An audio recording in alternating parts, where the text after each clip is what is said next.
명철함이 절실한 이유, 잠언 2장 말씀으로 오늘도 하나님을 경험으로 알기 원합니다. 명철은 총명하고 사리가 깊고 밝다라는 것을 말합니다. 성경에 여러 군데 나오는데요. 또한 종종 지혜와 함께 언급되거나 지혜와 동의어로 쓰이는 경우도 있습니다. 그리고 하나님이 주신 은혜의 선물이라고도 오늘 본문은 말씀하고 있어요. 이렇게 정의만 보더라도 우리가 살아가는 데 있어서 절실한 이 명철이 절실한 이유를 알 수 있다라는 거죠.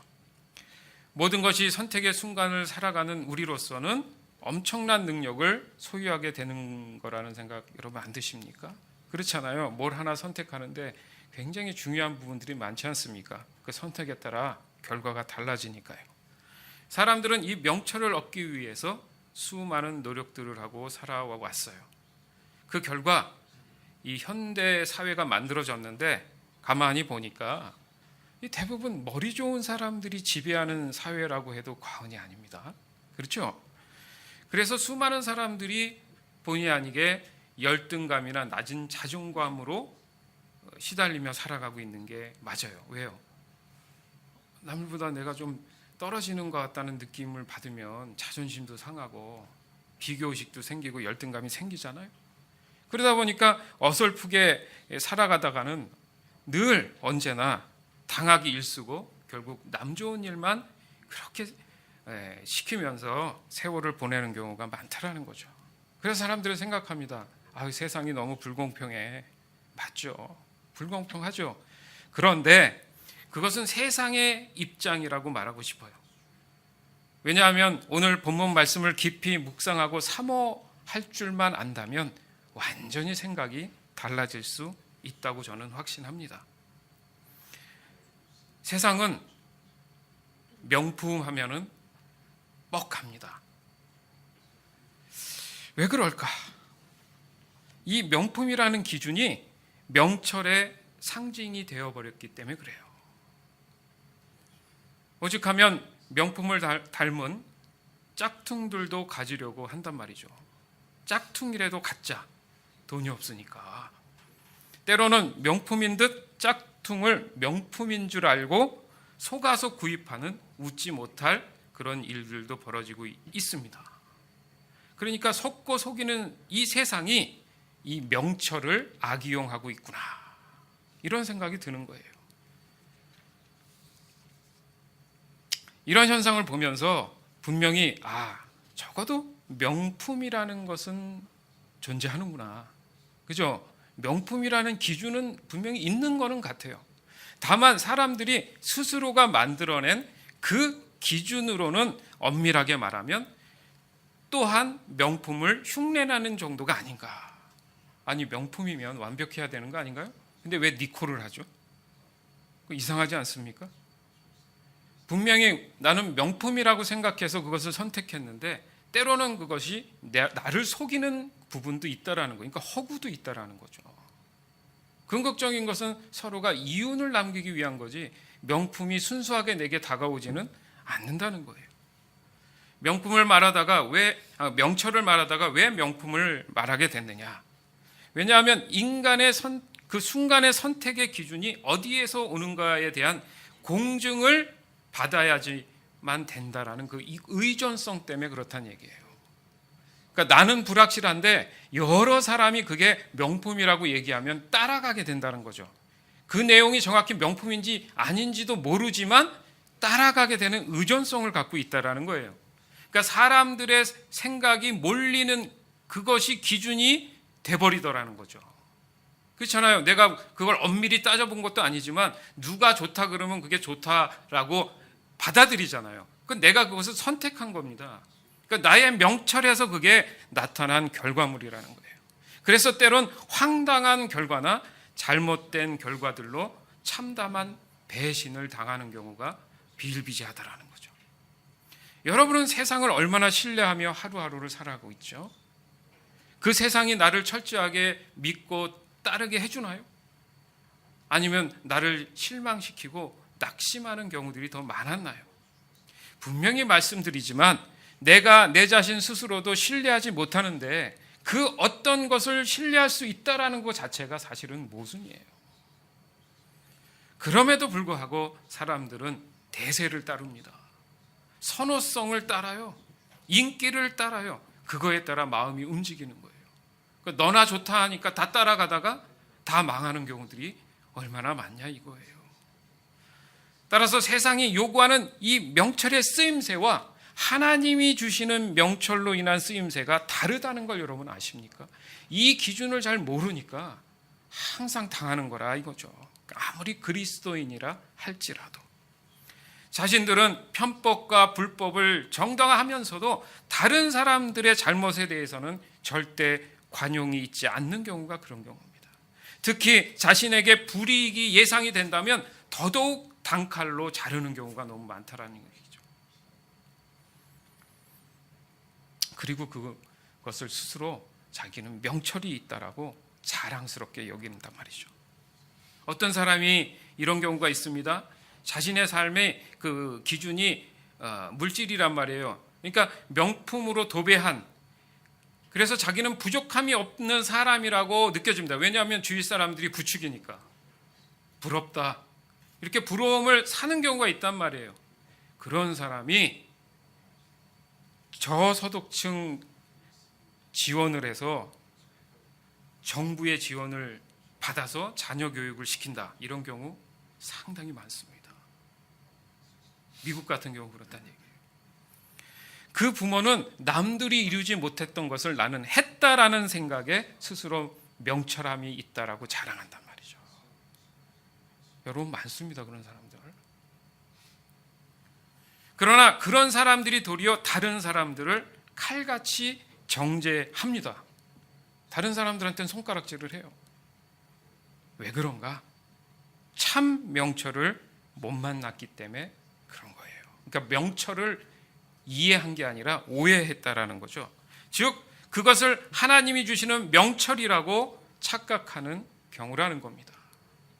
이런 사람들은 대화를 한 10분 정도 해보면 확 느껴져요. 뭐냐 하면 은근히 얘기를 들어보면 자신의 교만을 상당히 자랑하는 경우를 발견하게 됩니다. 맞아요. 한번 대화를 10분 동안 해보셔요. 그런 사람 보면 자기 자랑뿐이에요. 하나님을 이용한 자기 자랑이 대부분이에요. 지금 부정적인 얘기한 게 아니라 우리가 명철을 정확히 알아야 되기 때문에 여러분 분명히 그런 부분을 인식을 해야 할 필요가 있는 거예요. 그래서 다른 사람들을 무시하거나 함부로 대하는 경우가 생기는 거예요.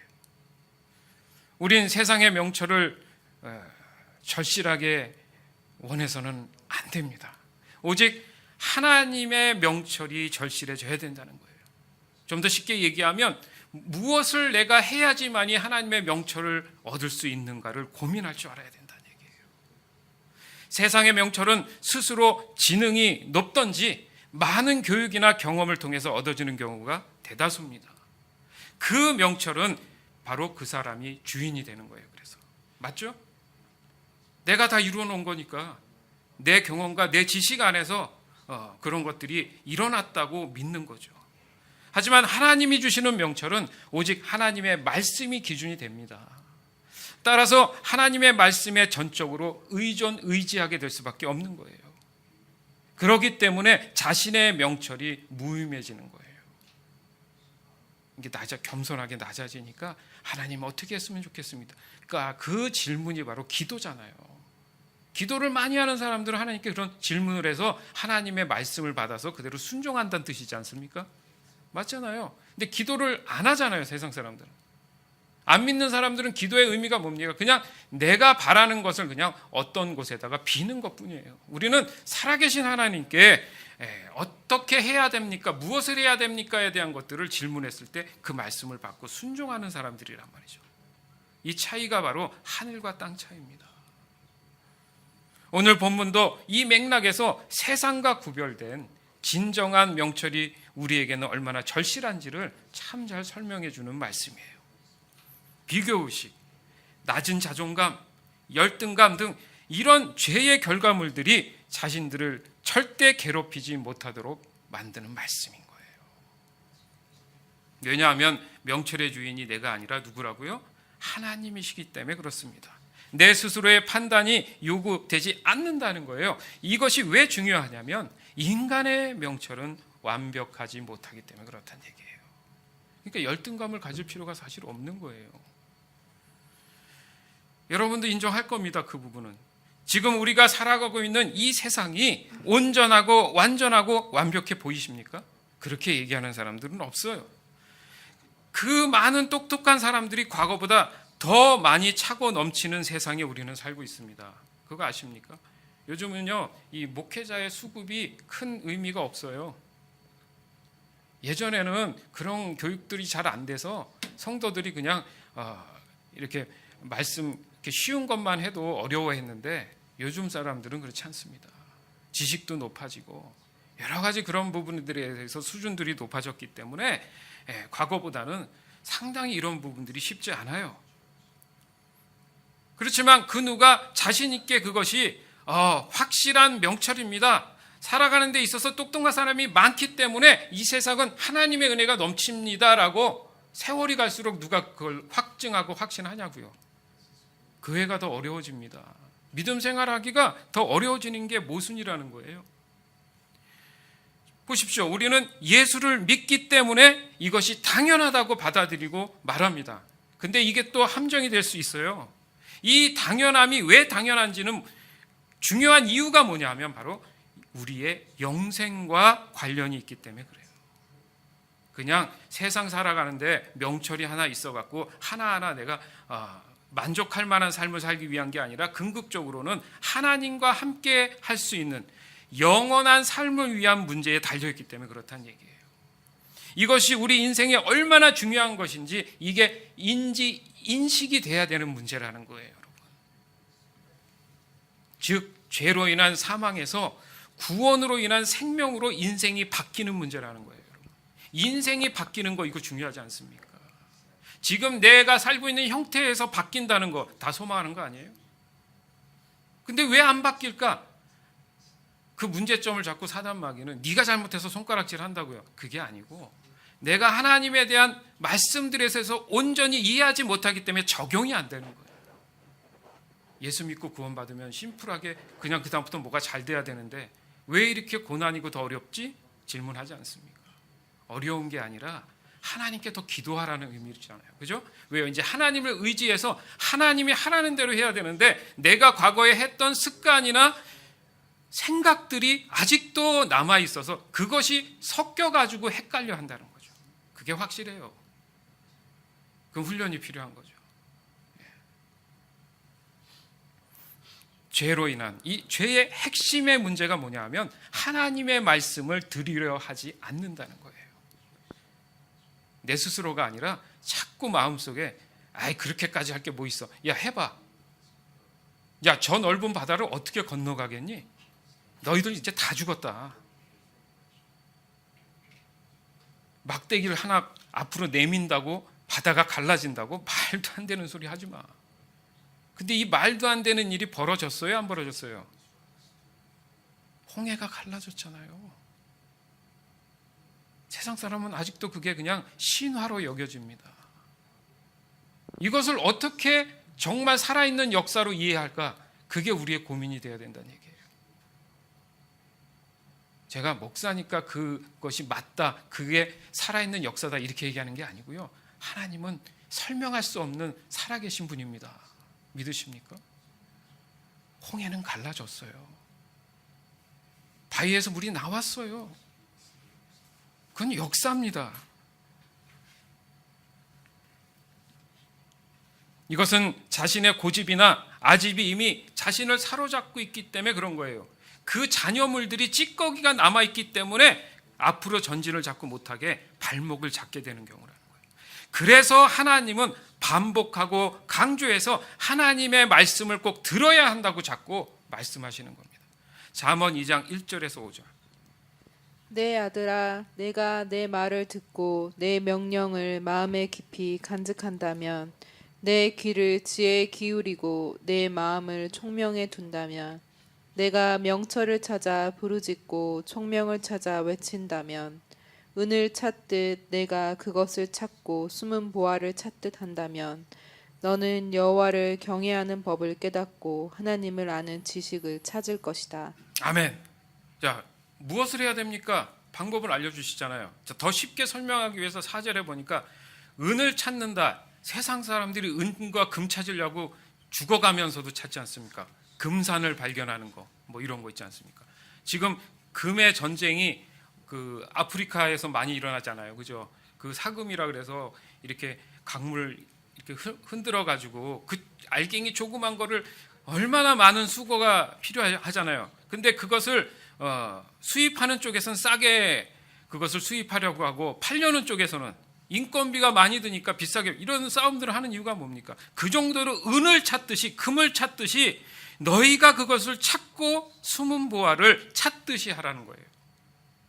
근데 그 정도로 우리가 수고합니까? 하나님 말씀 그냥 앉아서 유튜브만 누르면 나오고 성경 몇 장만 넘기면 눈으로 읽으면 이 정도가 아니라는 거예요. 그렇게 최선을 다해서 보석을 찾듯이 하나님의 말씀을 찾으려는 거. 다 있는데 목사님 뭘 찾아요? 아니요. 글을 읽으라는 게 아니고 그 안에서 생명 있고 역사가 일어나는 하나님을 발견하는 얘기입니다. 노력을 그 정도로 하라는 얘기예요. 그랬을 때 여호와를 경외하는 법을 깨닫고 하나님을 아는 지식을 찾을 수 있다. 아멘.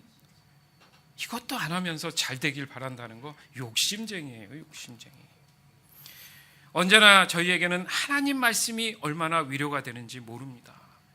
지금 이 말 공감이 되시는 분이 있고 감이 없는 분들이 있다는 얘기죠. 말씀이 어떻게 나를 위로하지? 경험한 사람들은 알아요. 경험했다는 얘기는 하나님이 살아계시다는 얘기입니다. 위로받길 원하십니까? 살아계신 하나님을 만나시기 바라요. 내 자신의 부족함도 더 느껴지는 경우가 많아요. 그러니까 위로했다는 말이 그래 어깨를 두들기면서 그렇다 이게 아니에요. 제가 얘기하는 게 그런 경우의 위로를 얘기하는 게 아니라 마치 매운 회초리를 종아리 이렇게 맞은 다음에 괜히 느껴지는 후련함이 있어요. 이거 아는 사람만 합니다. 회초리를 맞았는데 후련해. 그게 위로라는 거예요. 위로만 하면 품어주고 안아주고 뭐 잘못이 있어도 그냥 다 이것도 맞는데 조금 더 깊게 생각하면 더 좋은 게 뭐냐면 하나님의 사랑의 매? 그 정도? 그러니까 나의 영적인 성숙의 연장? 성숙해가는 과정?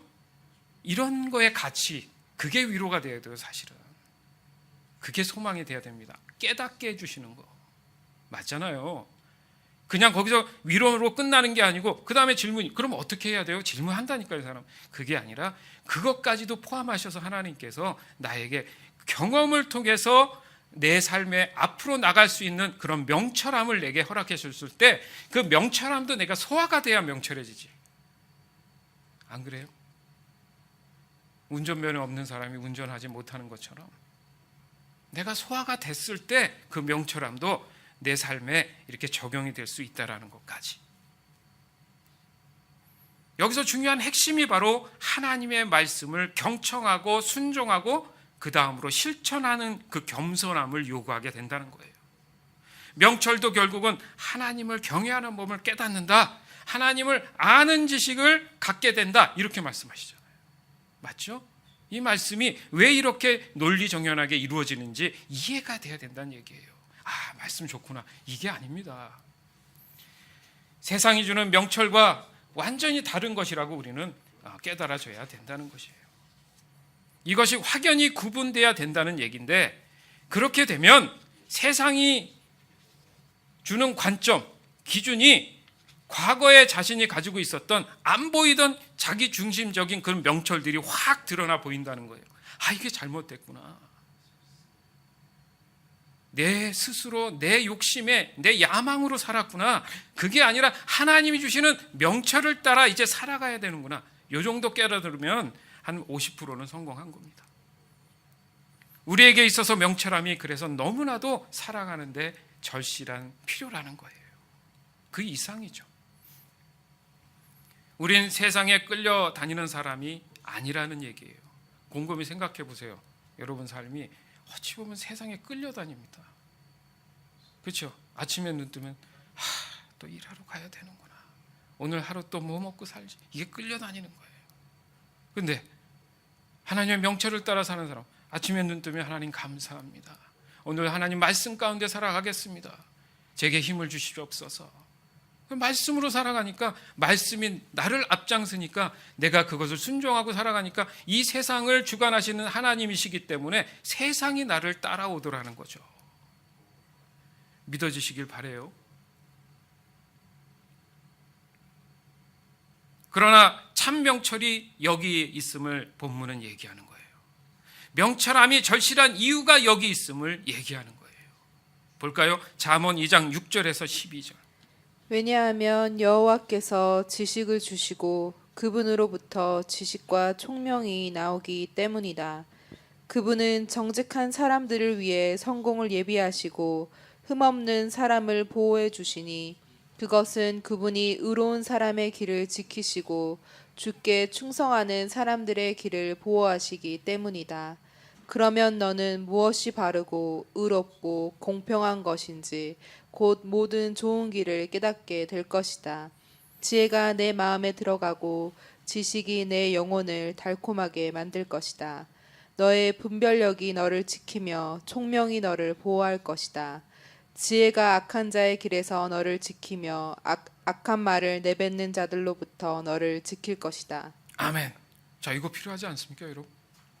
이것만 있으면 살아가는데 참 자유하지 않겠어요? 근데 왜 이 필요가 나에게 채워지지 않을까? 그래서 오늘 말씀이 있는 겁니다. 오늘 깨닫고 알았다면 하나님께서 그 사람에게 이 명철이 더해줄 줄 믿습니다. 세상이 주는 명철은요, 명품을 흉내내는 짝퉁들이 너무 많다라는 거죠. 다시 말해서 하나님을 흉내내는 사이비 이단들이 많다는 얘기예요. 진짜 지식과 총명, 즉 이 명철은 오직 하나님으로부터 나왔다는 것을 오늘 말씀에 분명히 이야기하고 계세요. 이것이 믿어지고 믿기를 주님의 이름으로 축원합니다.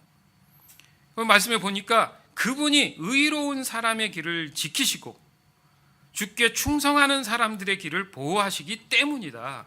그러면 너는 무엇이 바르고 의롭고 공평한 것인지 곧 모든 좋은 길을 깨닫게 될 것이다.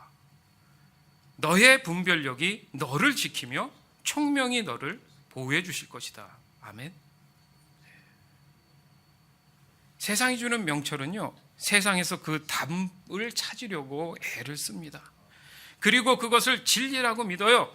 그러기 위해서 스스로의 정당성, 합리화가 더욱 짝퉁 명철을 명철처럼 소개하게 된다는 거예요. 아, 그러면 그들의 명철은 뭘까? 잠언 2장 13절에서 15절. 그들은 바른 길을 버리고 어두컴컴한 길을 택하는 자들이며 범죄를 즐기고 악한 일을 좋아할 것이다. 저들의 길은 구불구불하고 그들은 잘못된 길로 걷는다. 아멘. 근데 그 사람들은 어떻게 생각해요? 이게 옳은 길이라고 가는 거예요. 잘못된 길인데 옳은 길로 간다. 이게 속은 거 아닙니까? 속아서 가는 길. 세상의 미혹은 때론 명철로 둔갑을 한다는 얘기예요. 그래서 더욱 하나님의 말씀을 멀리하도록 만듭니다. 또한 하나님은 명철에 대한 절실함이 필요한 이유를 계속해서 강조하고 계신 거예요. 아까도 함께 말씀 들었지만 내 아들아 너가 내 말을 듣고 내 명령을 마음에 깊이 간직한다면, 조건이잖아요. 한다면 너의 귀를 지혜에 기울이고 너가 마음을 총명에 둔다면, 조건이죠. 그리고 너가 명철을 찾아 부르짖고 총명을 찾아 외친다면, 이걸 안 한다는 얘기예요. 사람들이 이렇게 해야 한다는 겁니다. 그랬을 때 하나님이 이 명철을 허락하신다는 얘기예요. 그럼에도 불구하고 세상이 주는 명철은 참 달콤해요. 맛있는 집이라고 맛집을 찾아갔어요. 그래서 먹어봤더니 맛은 있어. 근데 왜 맛있나 봤더니 음식들이 조금씩 다 달어. 약간 달게 하면 사람들은 맛있잖아요. 잘 넘어가잖아. 근데 사실 그게 맛집이 아니죠. 원래 음식에서 본연에 나온 것에 그 조미료나 이런 것들이 좀 덜 들어가서 약간 쓰더라도 실제 그 음식이 주는 것을 먹어야 사실 맛집이거든요. 근데 약간 대부분의 경우 약간 달게 하는 경우가 있어요. 그래서 사람이 입에 잘 넘어가게 해서 맛있게 해서 또 찾게 만드는 경우들이 있다라는 거죠. 근데 곰곰이 생각해 보니까 약간의 이 달콤함 때문에 자꾸 미혹에 빠지더라는 거죠. 결국 죄악의 늪에서 나오지 못하도록 만드는 거예요. 돌아봤더니 이제 더 이상 어떻게 갈 수 없는 끝까지 오는 경우가 있지 않습니까? 그럼 이제 포기하게 되는 거죠. 따라서 세상의 지혜, 지식과 명철에 너무 집착하지 말아야 됩니다. 이것을 오늘 본문은 창녀를 찾아가는 것과 같은 표현을 했어요. 아주 원색적이죠. 잠언 2장 16절에서 19절, 22절. 또한 지혜는 창녀로부터 너를 지켜주고 유혹하는 말로부터 너를 지켜줄 것이다. 창녀는 젊은 시절에 남편을 떠나 하나님 앞에서 한 서약을 깨트린 자이다. 그녀의 집은 죽음에 이르는 길이며 그녀의 길은 죽은 자들의 영이 있는 곳으로 향한다. 누구든지 그녀에게 가는 사람은 돌이킬 수도 생명의 길에 이를 수도 없다. 그러나 악한 사람은 땅에서 끊어지고 사기꾼은 땅에서 뿌리째 뽑힐 것이다. 아멘. 그러니까 너무 억울해하고 힘들어하지 마세요. 그들이 더 잘 될 것 같아도 하나님은 다 기억하십니다. 내가 하나님 앞에 신실하면 되는 거예요. 하나님의 명철로 순종하며 사랑하면 되는 겁니다. 그러니까 창녀의 본연의 모습이 뭐였어요? 이 얘기가 좀 이렇게 현실적으로 표현됐지만 이게 사탄을 얘기합니다. 여기에 보면 하나님의 서약한 언약을 깨트린 자라 이렇게 얘기하잖아요. 그렇죠?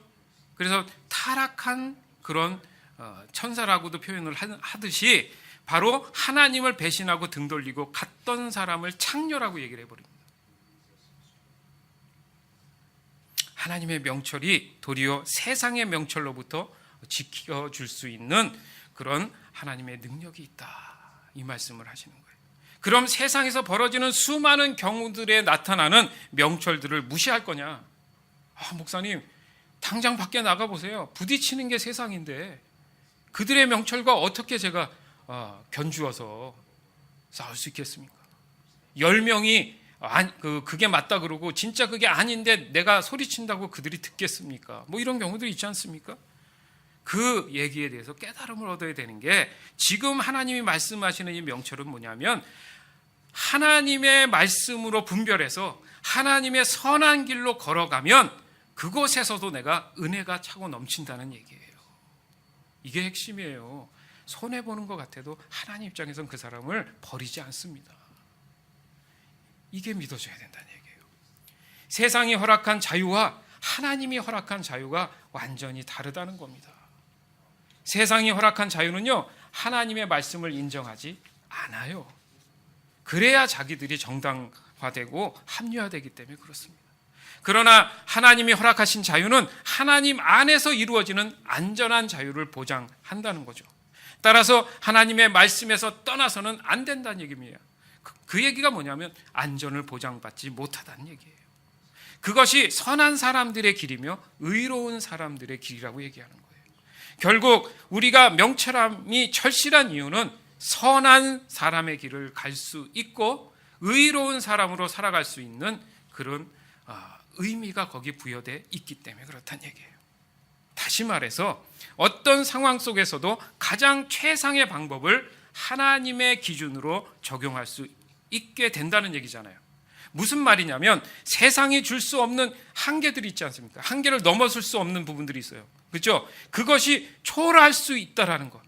잘못된 세상의 기준으로 만들어진 명품에 대한 것들에 대해서 내가 마음 뺏기지 않을 수 있다라는 거. 그럼 상처가 안 돌아오죠. 따라서 오직 우리에게 있어서 명품은 예수 그리스도밖에 없음을 믿습니다.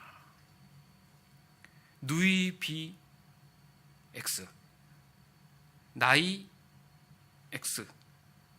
여러분 이름만 대면 유명한 것들이 있어요. 그 자매들은 가방을 상당히 좋아하더라고요. 네. 그 명품 하면 이름 되는 게 있지 않습니까? 그러면 그런 얘기가 나오면 눈이 커지고 심장이 뛰기 시작해요. 생기가 막 돌기 시작합니다. 맞나요? 그보다도 예수님만 얘기하면 눈이 좀 2배로 커졌으면 좋겠고 심장도 2배로 뛰었으면 좋겠다는 얘기예요. 사랑하는 여러분, 우리에게 명철함이 절실한 이유는 나의 명철이 아닌 하나님이 주시는 명철만 이 세상을 압도하기 때문이라고 믿습니다. 따라서 명철은 하나님의 선하심을 통해 분별되는 것이고 하나님의 의로우심으로 가장 최상의 결과를 경험하게 되는 것인 줄 믿습니다. 오늘도 내일도 그 다음 날도 또한 하나님이 부르시는 그날까지 우리는 끊임없이 이 명철함에 대한 절실함으로 살아가는 인생일 거예요. 분명히 그럴 때마다 언제나 나의 선택은 하나님이 주시는 명철을 통해 분별하게 될 것입니다. 그 결과 언제나 하나님의 영광만이 나타나게 된다는 거죠. 그 안에서 우리는 진정한 삶의 가치를 누리게 될 거고 그 누림을 통해서 살아가게 될 거라는 거죠. 이것이 또한 복된 삶을 위한 명철함이 절실한 이유가 되는 겁니다. 이제 세상살이에 너무 벌벌 떨지 않았으면 좋겠어요. 하나님이 주시는 명철로 인해서 하나님이 주시는 완벽한 삶을 순간순간 분별하고 누리며 살아가는 저와 여러분이 되기를 오늘 이 시간 주 예수 그리스도의 이름으로 기대해 봅니다. 아멘.